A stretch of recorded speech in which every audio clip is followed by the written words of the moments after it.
une fois que des textes ont été pris à la suite de l'intervention du président de la République, au lieu de parler de suspension des loyers, sont apparus les termes de report et d'étalement des loyers, des paiements des loyers. Donc, pas de Et sans suspension. pénalité, je crois. Je crois que Alors, on a aussi, effectivement, c'est ça? en fait, on a deux ordonnances qui ont été prises le 25 mars. C'est l'ordonnance 2020-306 et 2020-316 qui portent effectivement de report et d'étalement des loyers pour les professionnels. Et ensuite, on a les deux ordonnances qui parlent de non-recouvrement et de non-sanction en réalité en cas de non-règlement. C'est ça. Donc, ils parlent des astreintes, des clauses résolutoires, comme ça a été évoqué tout à l'heure.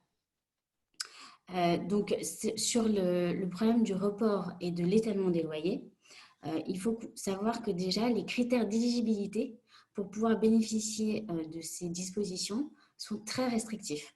C'est-à-dire que c'est les critères d'éligibilité qui sont les mêmes pour le fonds de solidarité qui a été ouvert pour les commerçants.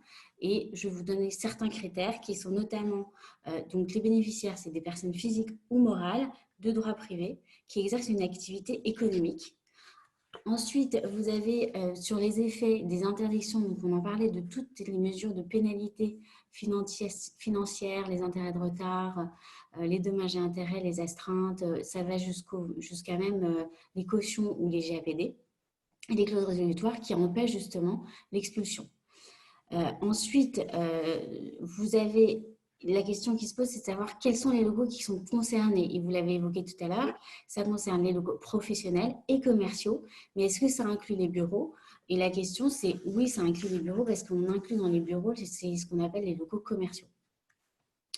Alors, la durée, parce que c'est un point essentiel. Et d'ailleurs, le Premier ministre hier a fait une précision sur ce point. La durée, normalement, c'est jusqu'à l'expiration d'un délai de 2 mois après la cessation de l'état d'urgence sanitaire.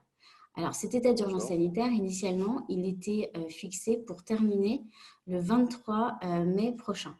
Sauf que hier, lors de l'allocution du Premier ministre, il semblerait que cette date puisse être reportée jusqu'au 23 juillet 2020. Donc, en fait, on aura un nouveau décalage de 2 mois, ce qui va avoir des incidences évidentes.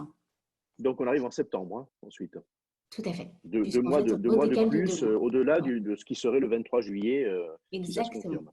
Sachant que cette date, si elle est effectivement reportée, elle le sera pour tous les cas de figure, que ce soit pour les locaux d'habitation ou les locaux et les baux de commerciaux. Donc, c'est un point essentiel. Et ça va passer dans le Conseil des ministres samedi prochain. Donc, on saura si effectivement ce report est effectif.